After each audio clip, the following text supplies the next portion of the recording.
para que serve e para que não serve o Qualis, que eu acho que as pessoas usam isso de uma forma Legal.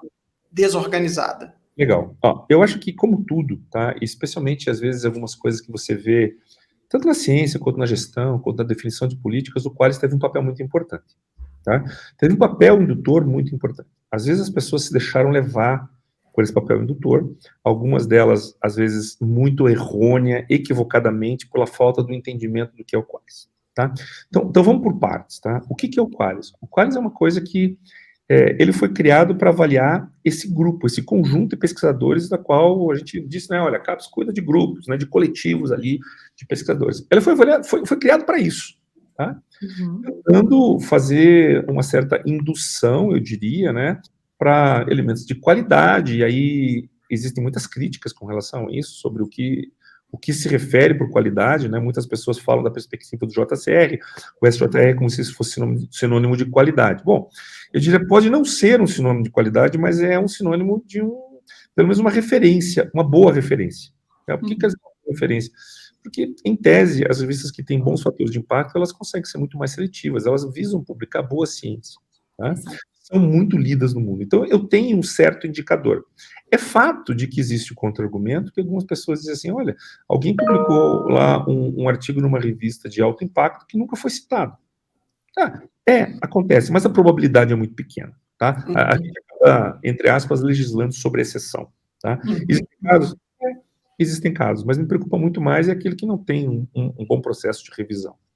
E aí existem muitas essas questões das open access, que é uma outra discussão, tá? Então, o que o Qualis tentou fazer? O Qualis tentou fazer essa lógica de estratificação, ela começou como, se não me falha a memória, era A1, A2, B1, B2, C1, C2, e alguma coisa assim, lá no começo, tá? Mas muito atrás, acho que era por volta de 2001, alguma coisa assim, tá? Então, note, o Qualis é uma coisa já um pouco mais antiga. E ele veio sendo reformulado, ele veio se remodelando ao longo dos anos, ganhou conotações bastante pejorativas, né? Mas eu acho que ele teve um papel importante nesse processo de construção, de indução. Eu acho que a gente...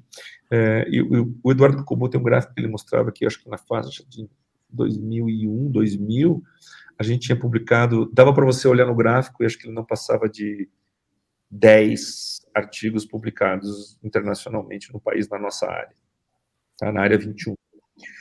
Hoje, você olha, os números são estrondosos, tá? E assim, a gente está migrando para uma outra fase. Tudo isso teve um papel importante do Qualis. O Qualis visou fazer essa lógica de estratificação, tá? Buscando trabalhar muito com essa perspectiva de JCR e SJR como os estratos principais, os As, né, os mais elevados, e veio descendo aí a ladeira com outros critérios, com critérios diferenciados, com critérios que visaram preservar a área, enfim, ele teve aí um conjunto de modificações ao longo dos anos. E as pessoas, muitas vezes, cultivam muito essa lógica de publicar em revistas de alto impacto. E eu diria assim, isso é um pouco de fetiche, né, de algumas delas, muitas vezes, fazer essas publicações, porque se você for pensar, né, e um exemplo que eu digo para você, a gente trabalha muito com envelhecimento e atividade física. A revista mais específica que tem chama-se JAPA, Journal of Aging Physical Activity, e ela está no quarto quartil. E eu não vou deixar de publicar nessa revista, porque existe um Qualis. Perfeito. O meu leitor está lá. A gente ganhou um edital para trabalhar com tecnologias assistivas da CAPES, isso foi em 2017, eu acho, e a gente desenvolveu e estudou muito o Exergames, né? Ou seja, essa questão da interatividade, e especialmente o idoso trabalhar com jogos virtuais, enquanto uma forma de promoção da atividade física e, consequentemente, da saúde. A revista que trabalha com isso, a melhor revista que a gente conhece, chama-se Games for Health. Também não é uma revista, né, que é ranqueada e classificada como top, mas o leitor para esse tipo de temática está muito claramente, muito bem definido, né? Então não adianta eu sair tentando fazer uma publicação disso numa revista que muitas vezes tem um fator de impacto alto, quando eu deixo de falar para o meu leitor preferencial, né? Aquele cara que... essa mensagem cabe naquele grupo, né? Então é mais ou menos igual você ter um cara da fisioterapia indo falar, muitas vezes, alguma coisa clínica no congresso de engenharia mecânica que está discutindo parafuso e porca, né? Quer dizer, você acaba discutindo coisas para grupos diferentes. Então, cada grupo, cada tribo tem mais ou menos o seu escopo, tem as suas temáticas, tem as suas preferências. Então, eu acho que as pessoas, quando olharam muito para o Qualis, esqueceram um pouco disso, e foram atrás de um fator de impacto e esqueceram de dialogar com a sua comunidade. E eu acho que isso é uma das principais distorções que sempre existiu, que existe ainda, que ela não conseguiu ser dissolvida. Tá? Então, isso gera uma certa preocupação. Então, mas nota, o problema é que o Qualis começa a ser distorcido quando as pessoas começam a querer comparar eu e o Léo e você. Essas coisas não são para comparar não são para distribuir recurso, não são para distribuir bolsa de iniciação científica, não são para qualificar nenhum pesquisador, não são para concurso público. Aí eu ia falar isso, que infelizmente tem concursos públicos que usam, né, isso, de forma errônea. Usam de forma equivocada. Então, assim, eles se apropriam de um instrumento que foi concebido para avaliar a pós-graduação, avaliar um conjunto de fatores associados à pós-graduação, para um conjunto de outras finalidades. Aí você começa com uma primeira grande distorção. Tá? O que pode ser um grande fator de impacto em algumas áreas, nas outras não são. Vou pegar muito a lógica de grupos pequenos. Tá? O que eu quero dizer? Se você for pegar lá a antropologia, que é um grupo muito pequeno no mundo, tá? As revistas específicas de antropologia têm um fator de impacto muito baixo. Porque a comunidade é pequena, você cita pouco entre si, o fator de impacto é baixo. Significa que eles não, significa que a comunidade é pequena. Então, se você for pegar o fator de impacto, por exemplo, quem estuda câncer, que é um problema mundial, né, e todo mundo, todos os países, é gigante. Vai ver o que acontece com fatores de impacto das revistas que trabalham com câncer. Tá?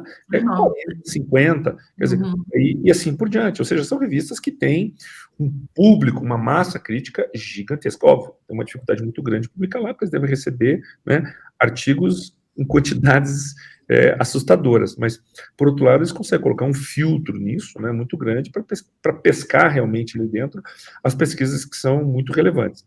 E aí é aquela velha história do JCE, o que é, o que não é. Bom, mas nessa perspectiva, quando as pessoas começam a se basear e a olhar para o Qualis, é um problema muito grande. E algumas pessoas não conseguem descolar dessa visão. Mas eu achei muito legal, porque a gente passou nesse período de apagão, vamos chamar assim, né, que a gente teve com pandemia. E mesmo antes da pandemia, que o Qualis não foi gerado. E, veja bem, o mundo não acabou. Eles continuaram publicando. Então, assim... Tem rumo e continuaram publicando.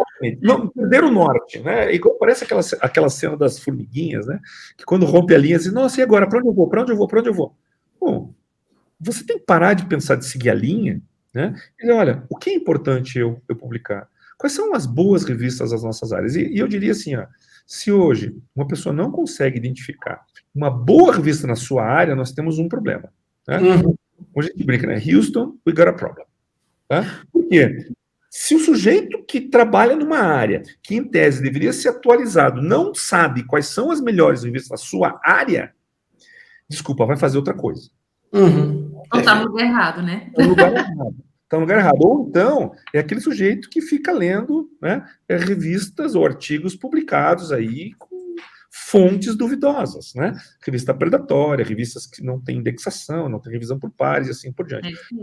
As pessoas que realmente são engajadas e sabem o que elas fazem, elas têm a obrigação de se manter atualizadas. Então, obviamente, elas sabem as fontes, e as melhores fontes, aonde estão as publicações realmente dentro da sua área e as mais relevantes. Então, todo mundo sabe quais são as boas revistas. O problema é, como é que eu publico lá? Aí essa é uma outra questão. Né? E aí a gente vem, e isso continua muito válido, né, descendo aquele fator da escadinha lá, aonde eu vou colocar esse meu artigo, onde essa minha revista cabe melhor. Né? E às vezes elas acabam errando o escopo. Porque eu quero publicar alguma coisa que envolve envelhecimento e vou numa revista simplesmente de treinamento. Tá? E às vezes isso não dá certo. E não é que o artigo é ruim, porque está simplesmente só fora do escopo. Está fora do escopo. E às vezes o artigo não é ruim, só que ele deveria estar para um outro público, para uma outra audiência. Então, isso gera um problema. Então, as pessoas começam a olhar muito para o Qualis o tempo inteiro. Então, durante esse apagão que a gente teve aqui, né, da ausência do Qualis, e, aliás, até hoje não tem Qualis, né? A gente não tem Qualis oficial. O Qualis unificado não existe ainda público, né, André? Não existe, e eu acho que ele nunca mais vai existir. E para ser honesto, ele não deve mais existir, porque eu acho que ele perdeu o seu papel. Ele teve um papel indutor, eu acho que agora as pessoas precisam olhar para outra coisa.